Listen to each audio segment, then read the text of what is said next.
All right, everybody, welcome back to the Hawks Huddle podcast. I'm Jacqueline, along here with Mark, and we have a very special guest joining us today. We got a former New York Giant, a two-time Super Bowl champion, and one of the scariest running backs to play against ever. We got Brandon Jacobs. Thank you so much for coming on, Brandon. How are you? I'm doing great. Thanks for having me. Thanks for Of having me. I'm course. excited. Thank you so much. You can Yeah, Brand. see I'm a Giants fan. Mark here is a Jags fan, but I'm a diehard Giants fan. So this is so cool to have you here, and of course talk to you about your life and football and Giants, of course. hmm Yeah, Absolutely. Absolutely. for sure, Brandon. So yeah, thank you again for joining us here. Like Jacqueline said off the top, you were a scary back. Do you ever miss football? You might not. I don't know if you miss the hits, but do you miss the game of football? I know you're coaching youth with the North Atlanta Giants, and you really take hmm pride in that. But do you miss the game of football at all? Playing it? Um, Here just recently, I kind of had a little itch to go out and wonder what it's like to go out there and play at 38 years old. But to say miss it it's strong because I don't miss it. I never missed it. I never really been all the way into football like that. I just took it as, I mean, it was something I had a talent in, so I took it and realized I can do something greater with it. So I don't miss it. I miss more of my teammates. I miss the locker room. I don't really miss the game. I like being around my coaches and just fellowshipping with my brothers, and that's pretty much what I missed, about the game. Of course, and going with, I just wanted to touch on North Atlanta Giants because Brandon, I know you've talked hmm about how important it is to teach the youth and how much you've taken pride in that. So how did that all kind of get started? And would you ever want to coach in the NFL? Um, well, the NFL, that's a hard no. That is a Okay, absolute gotcha. hard Why? no. Why? Uh, well, because the hours is just is too Yeah. much, and I don't think assistant coaches in that matter get paid enough to work those kind of hours. Hmm. Be away from their families as much as they're away from their families. I mean, it's coaches on the cots in the office because they had to be there till 11:30, 12 o'clock at night, and to turn around and be back at 7. It just really made no sense to go home. I mean, for 200, $300,000. I mean, to me, I don't think that's enough. Why the head coach is getting $8, $9 million to do the same thing they're Yeah. doing? I don't get that. I don't understand that motion. So, coaching NFL is a hard no. Hmm. College maybe because I like talking to people, like recruiting and stuff like that. I like college. Yeah. But what I'm doing with the North Atlanta Giants, I coach high school ball now as well at St. Francis High School in Alpharetta. Yep. Um, the Giants, man, is a very important program to me because I get to take these kids from young kids and kind of mold them into people and try to help them be better, better men, like better fathers and husbands and stuff like that, to that nature. So I mean, I love working with kids. I get kids with messed up attitudes. I get parents with messed up attitudes. I Yeah. love fixing all of that. I love fixing every bit of it, including the parents. So it's a great thing, man. We got 5 teams now, and we just started our off-season workouts last week. So doing pretty good. That's That's awesome. awesome. Yeah. So growing up, your aunt put you into football, right? hmm Did you Yes, yeah. have any and did you have any desire to play, or you were kind of just put No, into it? You didn't. So when did you ever fall in love with the game? no. I never fell in love with the game, even throughout no time throughout my career. I didn't have a second. I didn't guess second. I didn't have a second guess on retiring. I didn't Mm. have, you know, days I didn't have to go to practice. I was happy. Really? Um, but I gave it my all when I was there, How right? come? Regardless of well, because it was the sport I felt I was kind of pushed into because Hmm. everyone else was doing it. Hmm. Everyone else was doing it. My cousins was playing football, and I was the only one that really wasn't playing. So, you know, my mom couldn't really afford the kind of like insurance stuff for me to pay, Hmm. for me to play. So, and it was only, I think, $30 at the time. So, but my aunt took me and put me in, and everything else is history. Did you really start trying hard when you can realize that you could make a career out of it? Well, my first game playing at a very young age, my first time touching the ball, I took it 80 yards for a touchdown, and that's when the strike of success started to come, and that's when Right. I started to take it serious. Didn't necessarily like it, but I learned what to do to get better. And that's how I took it. I just took it as it always been a business for me. Even at Mhm. 19 years old, it was a business. And I said then I was going to go to the NFL. I was 10 years old. I'm going to the Wow. NFL. And then I still had times throughout those years I'll fall off. I'll go, I'll play a year, sit out 2 years, you know, play 1 year, sit out 1 year. Like I still was on and off throughout the whole thing. So I didn't have a steady on. Like I didn't play my freshman year. I didn't play my sophomore year in high school. I didn't play my eighth grade year. I played 9, 10. Then I played 9, 10, and then I played at 11 and 12, and then that was it. And I didn't play. I played in middle school, seventh grade. Didn't play eighth grade. Didn't play ninth grade. Didn't play 10th grade. Yeah. Wow. So Yeah, I only played my junior season, my junior senior season. Yeah, moving on sort of to college. I mean, you said, Brandon, you missed kind of your teammates a little bit at the top there. Saying, how you didn't love the game and how, you worked so hard. Did you lean on some of the running backs that you worked with? Obviously, there was Ronnie Brown and Carnell Williams with Auburn. You get to the Giants, there's Tiki Barber, there's Ahmad Bradshaw you were with, Derek Ward. I mean, did those guys help you out a lot in perfecting your game, essentially? Oh yeah, man. Always being around guys like that, man. Iron sharpens iron. They make you pick they make you pick get it together. It was great being around guys like that and going to practice and working and competing every day and, making each other better. So they definitely had a part to do with my growth as far as my success that came from football. So, I mean, I had guys around me, man. From the time I went to Auburn, Ronnie and Cadillac, two guys who got drafted top 5. Then I Yeah. transferred, go to Southern Illinois, where I got another guy and Archie Whitlock that was there, with me who I was older than, but he pushed me. He was good. And then getting drafted to the Giants and having Tiki there. Like I always had to be on I always had to be on my Yeah. job. Right. Going Yeah, no. into the 2006 season, you studied Eddie George's film, right? Was he someone Mhm. that you looked up to growing up? Well, yeah, he was actually somebody I met. Oh I was in wow. junior college. And happened to go over to the Tennessee Titans training camp. I was talking to this girl, of course, that her sister worked with them, and she took me to the training camp before I started mine. I had a chance to meet him, sit down, talk with him at their facility, and started to study his game because I knew I was a big runner, and I knew Mhm. I was quick. I had moves. Eddie George wasn't a big, you know, guy that just gonna back go over and move the power. He had agility with him. He had quick feet. You know, balance he had, that's what I wanted. That's the type of running back I wanted to be. I didn't just want to be one dimensional because I was big, Right. and that's kind of what I turned into. Seeing backside cuts, putting my foot in the ground, making people miss in the open field, like being able to do that. Not just straight line speed. If the hole isn't there, you're running your lineman back. I wasn't with that. So I Wow. studied him. So in going into the draft, were you expected to get picked earlier, or were you happy with where you Yes. were picked? Yeah, you were. No, I Mm. was expected to go in the top 3 rounds, and I thought I went to the combine. I ran a 4.5 at 267. Mhm. Wow. I caught the ball. I caught the ball well. I had a great combine. I had a Yeah. great combine. The only thing that kind of was bad in my combine was my 225 because we trained for it, but I just couldn't. My muscle stamina just wasn't there. I did Mhm. 20 reps at 225. I was stronger than most of everybody at the combine, right? For one or Yeah. two reps, it's a difference. But when you don't have the muscle stamina to go rep after rep up to like 35, 40 times, that was the only negative for my combine, and I didn't know how much they looked at it. But I felt like I felt like behind I felt like even like the guys that got drafted ahead of me, I felt like I was better than most of them. Mhm. So me, then the last pick in the third round with Denver Broncos had, I think they took Maurice Claret. That really put me over. That really put me over the cliff right there. So, Yeah. um, but all due respect to him, I just felt like I was better than a lot of the Yeah. backs that was in my draft.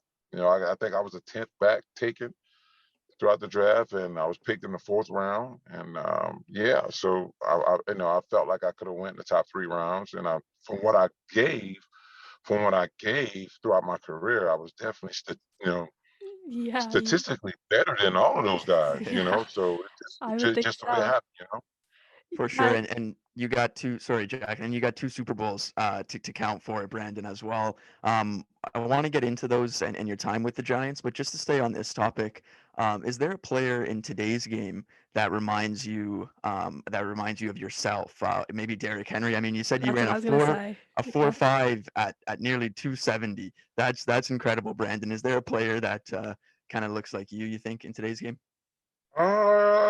Like other than size, no size numbers, I would say Derrick Henry, but our Mhm, styles were totally different. I think we have totally different styles. Like people try to mhm. compare us all the time. Now Derrick is a beast. Now don't get me wrong.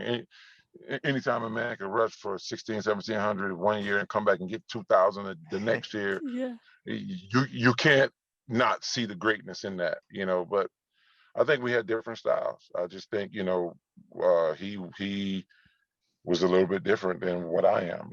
And he Mhm. drives great, but I just don't Yeah. see, other than size wise, it having being comparable. Mm. Gotcha.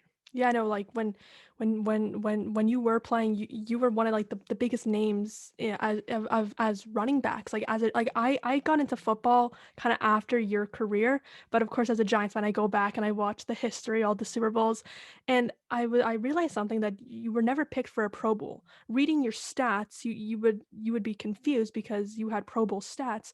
What did it mean to you to not ever be picked for a Pro Bowl? Oh, it's a popularity contest. That's what Mm, the Pro Bowl is. mm-hmm.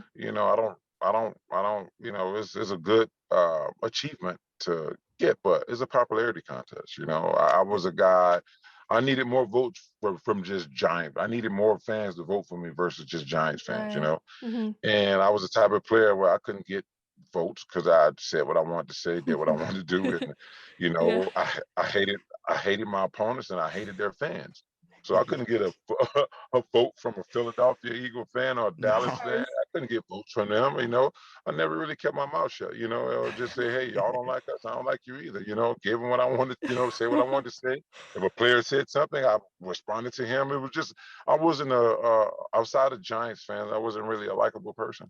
So I say That's fair, a yeah. popularity contest. Yeah, but when I say a popularity contest, that's just what the Pro Bowl was. Going into that Super Bowl, like I said, I wanted to ask you about the Super Bowl, the first one, Brandon, because that's one of the more notable ones. Going in, the Patriots are favored by 12, obviously 18-0 at that time. You were a big part of that whole season and the playoff run. How did it feel winning that first Super Bowl against the New England Patriots, and how did it feel seeing the Tyree catch happen? Oh man, I felt great. Like even going into the game, going into the Super Bowl, I'm like, yeah, they already know what's up. We played them already. We were supposed to beat them then.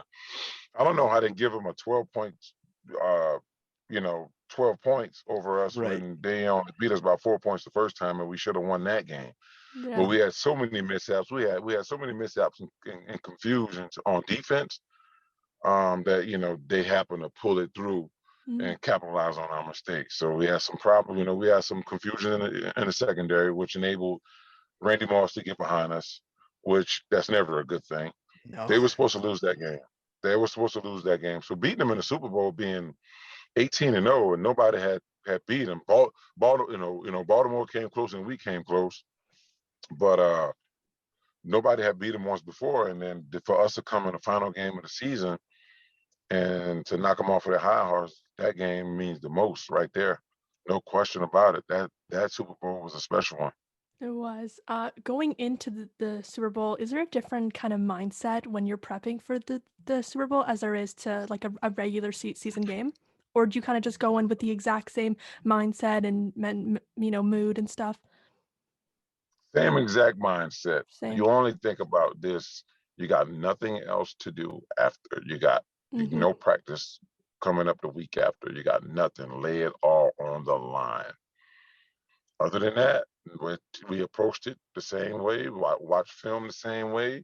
We went through our run game the same way on Wednesdays. We went through our pass protection the same way on Wednesdays.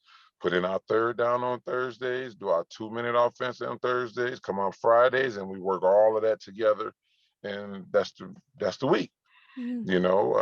and nothing really was different other than we weren't home. We were in Arizona, Yeah. in a hotel for a week, preparing at the Arizona Cardinals facility. That was the only difference. But Mm. everything else, we approached it the same way. Had all the confidence in the world. And that was the same thing for the Super Bowl 4 years later, as well, right? Same thing for the Super Bowl 4 years later, but we knew then we was just gonna smash them uh, because we smashed in that early in that year. Now, when I say smash, I'm not talking about what the score show, like the game, what we physically did to them, what we physically did to them, the type of stats we had called back because it's dumb penalties and still end Mhm. up winning the game. I say we beat them pretty good, Yeah, Yeah, and you it and I guys. was. say yeah, it Go was ahead, Brandon. 21. It was 21-17, I think. It was Yeah. 21-17, and the first time we beat them, I think it was similar. The score was similar, but I think we Mhm. dominated them. We clearly dominated them the whole game. Yeah, yeah, and with the defensive line that you had, obviously the running back group, you and Ahmad, and then of course Eli Manning and Brandon. I wanted to ask you about Eli, and I'm sure that you've been asked this question before, but there's always this great First debate ballot, surround. Okay, first there we ballot go. Hall of Fame. Good. Hall I of don't even Famer, have he is. to. So, okay, First ballot. you Gotcha. say that. I say that as well. But why is there a discussion still of if he should even be in the Hall of Fame or Yeah. not? I don't know why they're even having a conversation. I think it's dialogue. It's just for dialogue, just Mhm. to have something to talk about. Even when they talk about it on TV, they're filling space, so they talk about that. Right. So Eli's a first ballot Hall of Famer. As soon Yeah. as he's eligible, he'll be in. There's no question. I hope so. So, with Gotcha. Eli, you've talked a lot about in interviews about how you learned a lot about yourself while playing with Eli. What was he like to be a teammate of Eli? Like, what was he always serious, or did he know how to have a good time as well? He was barely ever serious. Oh, really? What Barely he's ever just good. He's serious. goofy and stuff. He's a goofy guy. He's a goofy guy, man. I love E, man. With his demeanor and the way he carried himself as a teammate, as a brother of his, I couldn't ask for a better relative. Couldn't ask for a better relative. He wouldn't. He get you right when you messed up. Mhm. Get you right. You must say, hey B, listen, you got to watch now. Watch that mic, and when in the coverage and that safety tail come down, I'm gonna change the mic, so your eyes got to go backside. Last time you left him when I got the ball off. You got to be aware of that. All right, cool. E, I got you. I got your back versus a guy that's gonna get in your face and yell at you and yo. Yeah. I wouldn't be well. I wouldn't do well with a guy like that. Eli was perfect for me. Perfect Wow. for me. That's how I got better. He allowed me to get better. He allowed me to make those mistakes. He reminded me of those mistakes. He helped me fix those mistakes along with my coach and everybody else in part of the organization. So that guy, his demeanor as a leader of a football team was perfect for me as my player and everyone else we had on the team too. Because we had a lot of hot-headed guys on the team, so we wouldn't gonna be able to stand there and watch a colleague, you know, yell at me. Like I saw Philip Rivers do a couple of times. I couldn't. I Brady as couldn't. well, I think. Yeah, be. I couldn't play with a guy like that. I'm already frustrated because I just messed up. Now you come and yell at me, I'll knock you out. So Eli was perfect for me. It was perfect for me. No, for Right. sure. And with that whole idea there, Brandon, I just wanted to ask then, did Tom Coughlin, did he bring that seriousness then to the team? Oh, Tom, T TC's the greatest leader. The greatest leader. If I want to take a team, a men in the war, I'm gonna ask that guy to be the leader. He was always serious. He did Mhm. loosen up. He definitely loosened up with us as the years went on. But we all respected him. The Yeah. older Right. guys had problems with him. The straight hands of the world had problems. First off, with him. Um, Tiki Barber had problems. The older guys. It was always the Mhm. older guys who was like, man, I've been in the league this long. You're not gonna come tell me da da da da. But they understood he changed for them, and they changed for him, and they met in the middle, and we took off and won the Super Bowl. Yeah, yeah, You know, certainly successful. Yeah. Of course. So you have your own little Giants fan cave, right? You do. Absolutely. So I feel like most former Giants are so are like the biggest Giants fans. Why is that? Because I feel like not all, former players are like that with their teams. What makes the franchise so special to you and others? Well, the franchise is they love and care about their players, past and present. They're a great organization. It's definitely a family, man. You go over there and you talk to people. People you sit down and eat. Mr. Mayor comes sit down at your table, talk with you. We talking about big people at the top of at the top come down and sit talk with you, see how you doing and stuff like that. Like I can go there now and do the same thing. Sit, eat, Mr. Mayor join me, Mr. Gettleman to join me, or whatever it is. Hmm. See them, they speak, they talk to you. It's just a family atmosphere there. And I went to the 49ers. It wasn't like that. It was nowhere near like They that. So weren't. uh it was not like that at all. I mean, I'm glad I had Mario Manningham there because You're right. I Yeah. really didn't. So it was just, it's Giants is definitely different. The Giant organization is different than at least the 49ers. I'm gonna say that Hmm. because that's the only other place I've been to. With the Niners, did they just never treat you like family? Like they always kind of saw you as a Giant? I think that's what it is with Jim. I think Hmm. Jim always saw me as dad. I don't know why I even went there. I don't know why they paid me to come there. I got me out of free agency. I just don't Yeah. know why even. You know what I mean? I wanted Hmm. to You know have what it's like to go play somewhere else, and that's how it Yeah. happened. I'll tell you guys the whole thing. Sitting there going through my contract renegotiation with Jerry Reese, and we couldn't really come to an agreement. I said, "How about this? Let me go play somewhere else so I can see how it is, and then I'll come back and and play my last year with the Giants, and then retire." That's exactly how it happened. That Once, that that that wow. do happened. do So you that's pretty much what it was. do you Yes, I regret regret leaving. that? Yeah. Yes, I regret that. Once a I Giant, do. always a Giant. I Yeah. regret that. I could have played those last 2 years with the Giants and retired without ever going to another team. Got you. But you just wanted that experience. No, Mhm. for sure, Yeah, Brandon. I wanted that experience to know what it was like going to play somewhere else, and it could have been Cleveland. It could have been, Mhm. Right. it could have been a city that's not an awesome city. Now, no, no, California was great. Like Santa Clara was great. Like the city of San Francisco, it was a beautiful place to be. But even going to another city, let's say Cleveland or Cincinnati, I would have even enjoyed, seeing what something like that, was like. But my one team just happened to be all over on the West Coast. I went back to the Giants and played that 2013 season, and I retired. With the we've been saying how Giants is a family, and I think the fans feel that too.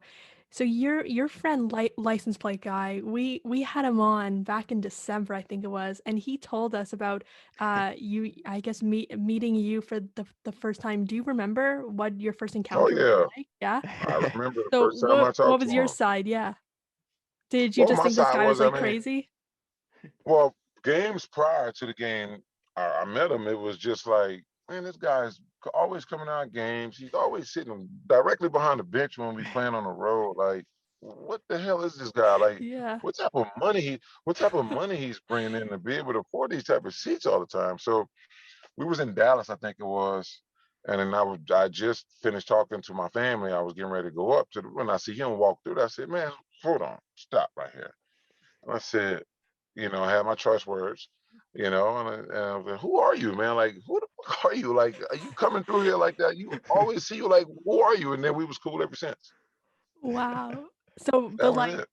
so I guess yeah. So, because he told us that now you guys are good friends, and he became family, I guess, with the entire team, which is just why I love the Giants. My dad grew up as a Giants fan. We're Canadian fans. We live in Toronto, just a Giants fan. So, Mhm. I always love that. No offense, Mark, with your Jags, but the No. Giants. I love you guys, not just for Super Bowls winning, but it's because of you guys are a family, which I absolutely love.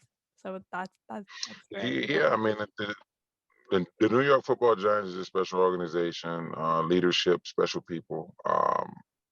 I couldn't be I couldn't be put in a better situation to play for such a great organization, and I really hope things happen there in the next few years to turn it around and make Mhm. it I think we're going to be good next year because we only got blew out one game last year, and we was in all the rest of our games. Yeah. Right, Yeah. we were in all the rest of our games. We didn't get we got blown out, I think 45-7 by San Francisco.